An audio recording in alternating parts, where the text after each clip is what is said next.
चलिए शुरुआत करते हैं पार्ट 2। इसमें हम डिस्कस करेंगे वीर सावरकर जी की जो लाइफ थी, जो थी सेल्युलर जेल में काला पानी की सज़ा।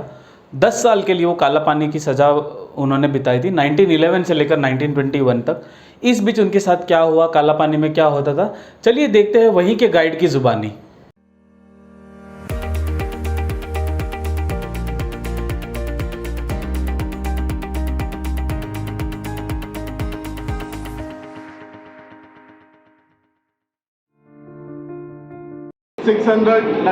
सेल्स हुआ करता है। तो अभी देखिए, अभी आप जहाँ पे खड़े हो, अभी आप लोग इस बिल्डिंग में खड़े हो, तो पूरा बिल्डिंग उसी समय का बना हुआ है। British government first floor office room and ground floor store room की तरह यूज़ किया जाता है, जहाँ पे अभी आप खड़े हो। ये म्यूजियम देखने के बाद जैसे आप जेल में एंटर करोगे, देखिए जैसे ही जेल के अंदर एंटर करोगे, जेल का जो पहला पॉइंट रहेगा हैंगिंग प्लेस, फांसी घर। ये देखने के बाद कंडेम सेल, वीर सावरकर जी का सेल, जेल वर्कशॉप। इस वर्कशॉप में आप लोगों को ये दिखाया गया ब्रिटिश टाइम में उन फ्रीडम फाइटर्स को कैसे पनिश करते थे, क्या काम करवाया जाता था। कुछ मॉडल, कुछ स्टेचूज आपको इस वर्कशॉप में दिखाया गया। तो ये सारे कुछ देखते हुए आप जाओगे सबसे टॉप पॉइंट वॉच टावर, जो कि यहाँ पे 2 गार्ड खड़े होते थे और पूरी जेल की यहाँ से वॉच करते थे। तो देखिए, ये watch tower, centre tower entrance point. आप लोगों को जेल के अंदर जाना है, पहले आपको इस सेंटर टावर पे जाना पड़ेगा, उसके बाद ही आप जेल के अंदर एंटर कर सकते हो, क्योंकि पूरे 7 विंग्स के एंट्रेंस इसी सेंटर टावर से कनेक्टेड हुआ करता था और कहीं से वे नहीं था, रास्ता नहीं था आप लोगों को जेल के अंदर जाने के लिए। मॉडल में भी दिखाया गया, देखिए एक विंग का फ्रंट है तो एक विंग का बैक है, ताकि उन कैदियों के बीच कोई कम्युनिकेशन ना हो पाए, वो लोग आपस में एक दूसरे को देख भी ना पाए। देखिएगा, फिलहाल तो ये जो शेड जिसके बारे में मैंने आपको बताया, वर्क शेड उनके काम करने की जगह थी। यहाँ पर उस समय कैसे काम कराए जाते थे, अब उसके मॉडल्स हैं। जैसे यहाँ पर उस समय कैदियों को नारियल छीलने, तो नारियल छीलने के लिए जो कोकोनट नारियल होता है, उन्हें मारने के बाद देखिए इनके ऊपर इस तरह के छिलके होते हैं, इन छिलके को अलग करना। आप देख पाओगे इन छिलकों के ऊपर ये जो रेशे हैं, इन रेशों को निकालने के लिए लकड़ी का यूज़ करते थे, इस तरह के लकड़ी से मारकर उन रेशों को निकालते थे। उसके बाद उन रेशों में से उनको रस्सियाँ बनानी होती थी, और रस्सियाँ बनाने के लिए यहाँ पर एक लोहे का मशीन रखा गया है, इस तरह के मशीन यूज़ करते थे। अगर आप ये मशीन देखोगे, इसमें के जो हुक्स अलग डायरेक्शन पर है, एक इस तरफ तो इस तरफ। इन हुक्स पर रेशों को फंसाकर जब वो हैंडल को राउंड घुमाते थे, तो रेशे जॉइंट होकर रस्सियाँ बनकर निकलती थी। इस तरह एक दिन में एक कैदी को 4 LBS, जो कि 4 पाउंड के आसपास रस्सियाँ बनानी थी। वैसे यहाँ पे जो मशीन आप देखोगे, ये लोहे का बना उस समय का ओरिजिनल मशीन है। इसके बाद इसमें उनको तेल निकालना था, तो इस मशीन को बोला जाता है कोलू, घनी ऑयल मिल। ये जो ऑयल मिल है यहाँ पर देखेंगे, इसमें एक दिन में कैदी को 40 पाउंड 40 पाउंड तेल निकालना था, 30 pound coconut oil, 10 pound mustard oil. तेल निकालने के लिए ड्राई कोकोनट इसके पॉट पे डालकर जब हैंडल पर घुमाते थे, नाल पिसने के बाद तेल साइड के पाइप से बाहर आता था। वैसे यहाँ पे जो ऑयल मिल अभी आप देखोगे, ये लकड़ी का बना मॉडल है, ओरिजिनल नहीं। मगर आप जब अंदर आए थे, अगर आपने ध्यान दिया तो सामने एक जमीन पे लगा लोहे का बना, जिसका पॉट ओरिजिनल और हैंडल चेंज हो गया है। यहाँ पर और भी बहुत से ऑयल मिल थे, बाकी डिस्टॉल को हटा दिए गए, अब वो एक ही बचा। तो जब उनके सब काम देते थे, अगर अपने काम को कंप्लीट नहीं कर पाते, करने से मना करते थे, तो लास्ट और सबसे टफ पनिशमेंट फ्लॉगिंग था, जिसके मॉडल को अभी आप आगे देख पाओगे। सुन लीजिएगा, फिर आगे जाएगा, आगे आप देख पाओगे। इसी तरह आगे सबसे लास्ट में चेन से बांधने के 3 तरीके, चेन फिटर, बार फिटर, क्रॉसबार फिटर और एक पनिशमेंट ड्रेस दिखाया गया। वो जब पनिशमेंट ड्रेस देखेंगे, जो चेन्स वगैरह देखेंगे, मॉडल है, बट यहाँ पे जो फ्लॉइंग फिल्म आप देखेंगे लोहे का बना, वो ओरिजिनल है। एक बार तो जब वो जमादार उसे मारता है, उनके बैक साइड, उनके बॉटम पर ही मारना था, क्योंकि ज़्यादा तकलीफ होता है, बाद में ना वो बैठ पाएगा ना सो पाएगा।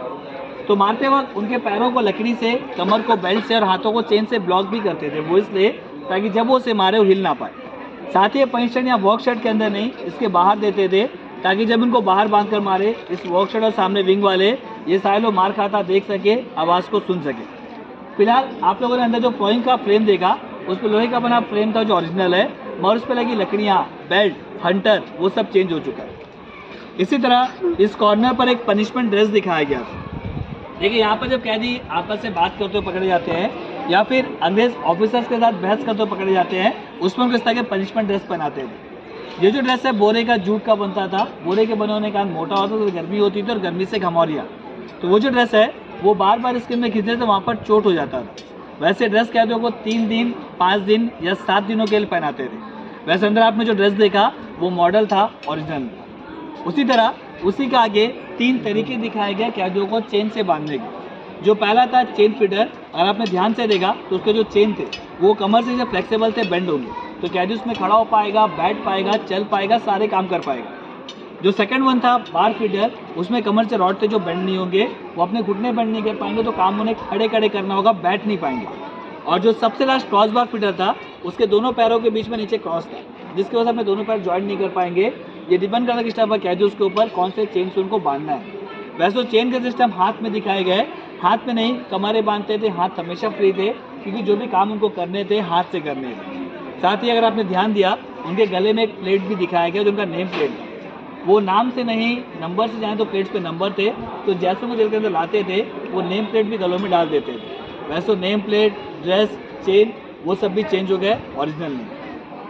तो आप लोगों ने अभी जब इस जेल में एंट्री किया, जिस गेट से आप अंदर आए थे वो एक मेन गेट था कैदियों को अंदर लाने के लिए, तो सबसे पहले उनको वहाँ से अंदर लाते थे। अंदर लाने के बाद ये विंग नंबर 7 और ये विंग नंबर 1, इन दोनों विंग के बीच में वहाँ पर नीचे गेट है, वहाँ से टावर पे ले जाते थे, फिर उनको टावर में से फ्लोर पे लाते थे।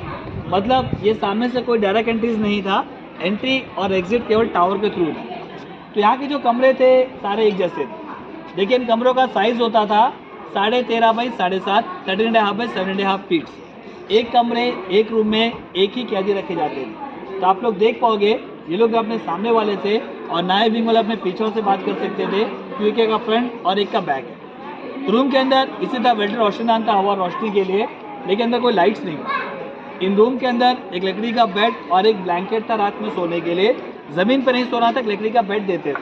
और 2 तरह के बर्तन, एक मिट्टी का बर्तन और एक लोहे का बर्तन। लोहे के बर्तन में खाना देते थे, क्योंकि उसमें खाना जल्दी ख़राब होता है, उसे बात के लिए बचा नहीं सकते थे।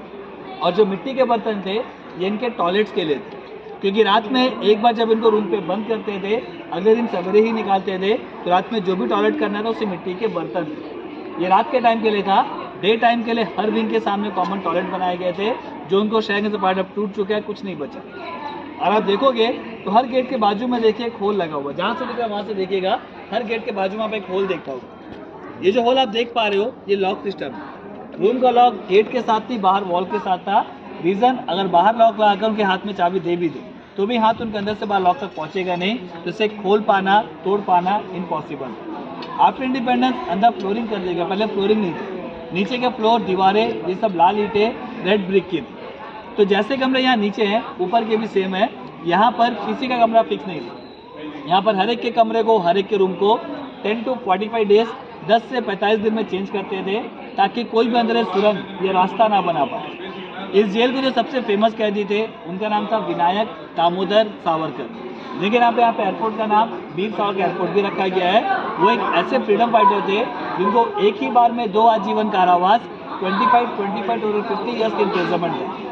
उनका पेंशन पीरियड था 1910 टू 1960। इन 50 साल, इन 50 ईयर्स में 10 ईयर्स इस जेल में रखे गए, 1911 टू 1921। और इन 10 ईयर्स में लास्ट के 3 ईयर्स, आखिरी के 3 साल ऊपर फ्लोर के लास्ट रूम उस आखिरी कमरे में रखे गए। रीज़न, वो जो कमरा है वो कॉर्नर पे है, कोने में है, तो आप एक एक्स्ट्रा गेट लगता था।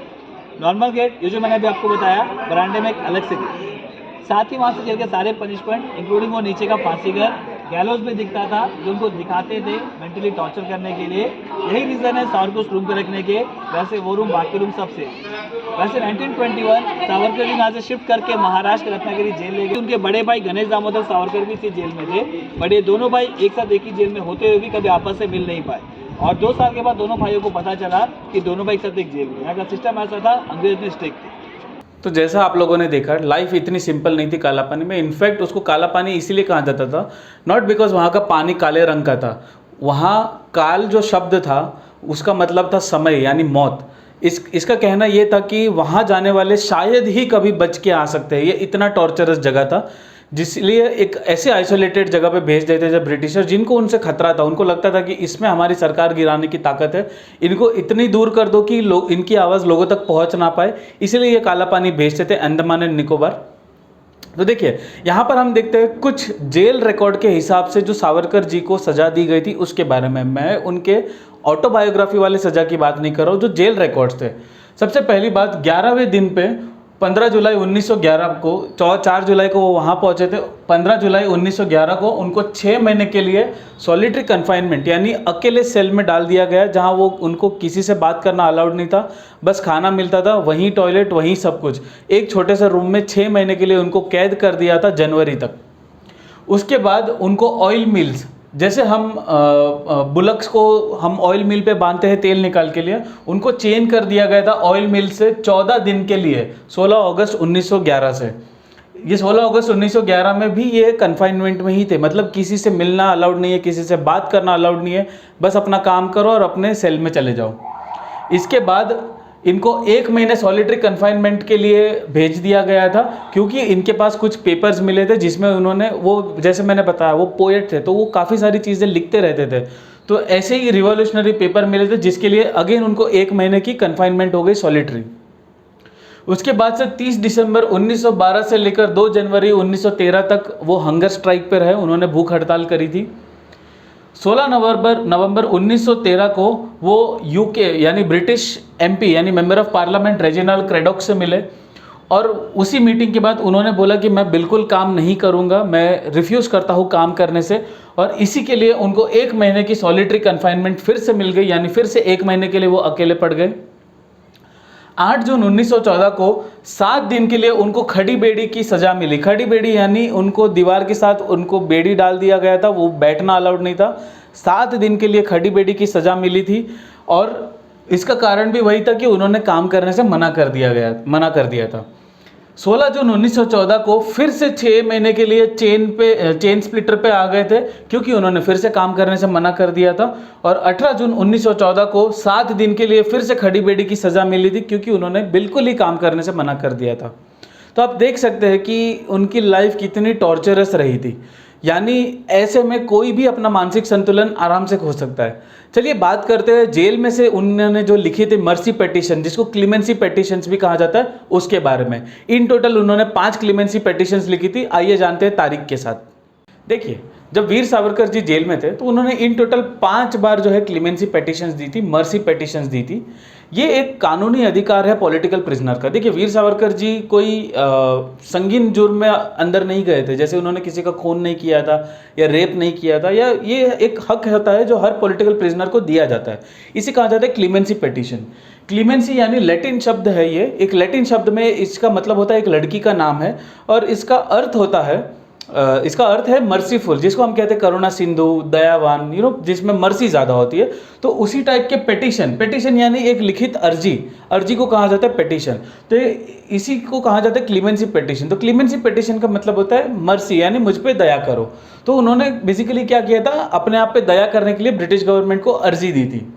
पहला पिटीशन दिया था ऑलमोस्ट आने के 1 महीने के अंदर। 30 अगस्त 1911 को उन्होंने फर्स्ट पिटीशन दिया था। 4 जुलाई को सावरकर जी वहाँ पर आए थे सेल्यूलर जेल में, यानी काला पानी की सज़ा में। 30 अगस्त को उन्होंने पहली पिटीशन दी थी, जो कि रिजेक्ट हो गई थी 3 सितंबर 1911 को। इसके बाद ऑलमोस्ट 2 साल के बाद 14 नवंबर 1913 को उन्होंने जो है सेकेंड पिटीशन दी थी, और ये जो पिटीशन थी इन्होंने पर्सनली प्रेजेंट की थी यूके के एमपी को, ब्रिटिश एमपी को, मेंबर ऑफ पार्लियामेंट, जिनका नाम था रेजिनाल्ड क्रेडॉक। तो इनको इन्होंने पर्सनली प्रेजेंट की थी, ये भी रिजेक्ट हो गई। तीसरी पिटीशन इन्होंने दी थी 1914 में, ये भी रिजेक्ट हो गई। चौथी उन्होंने पिटीशन दी थी 1917 से 1918 के बीच में कहीं, चौथी पिटीशन भी इनकी रिजेक्ट हो गई। सारी की सारी क्लीमेंसी पिटीशन थी। और ये जो चौथी पिटीशन थी, तीसरी और चौथी पिटीशन थी, ये जनरल सारे ही पॉलिटिकल प्रिजनर के लिए था कि मेरे साथ सारे ही पॉलिटिकल प्रिजनर को आप क्या करें, छोड़ दीजिए। और जो 5वीं पिटीशन थी वो 30 मार्च 1920 को उन्होंने दी थी, 1920 में। और इस पिटीशन के बाद उनके जो भाई थे गणेश सावरकर, बाबाराव सावरकर, इनको छोड़ दिया गया था। और वीर सावरकर को अभी भी, यानी विनायक दामोदर सावरकर को अभी भी जेल में बंद कर रखा था, क्योंकि इसका कारण था कि इनको ब्रिटिश गवर्नमेंट को डर था कि अगर इन दोनों को साथ में छोड़ दिया जाए तो ये बहुत बड़ा हमारे लिए खतरा होगा, क्योंकि वीर सावरकर को ब्रिटिश गवर्नमेंट ने एक ऐसा टैग दिया था, the most dangerous criminal for British Raj. तो देखिए, मैंने बहुत शॉर्ट में ट्राई किया है 10 साल की कहानी बताने का, जो कि सेल्यूलर जेल में हुआ था। आई होप आप समझ गए होंगे। अब आता है मेन मुद्दा कि क्या है कंट्रोवर्सी वीर सावरकर से रिलेटेड। हम समझेंगे कि क्या उन पे आरोप है, हम जानेंगे उनके क्या एक्सप्लेनेशन है। तो थर्ड पार्ट ज़रूर देखिएगा, थर्ड पार्ट में हम यही सारी चीज़ें डिस्कस करेंगे। आई होप आपको वीडियो पसंद आया होगा। हमारा वीडियो देखने के लिए thank you very much. Third part ज़रूर देखिएगा। जय हिंद।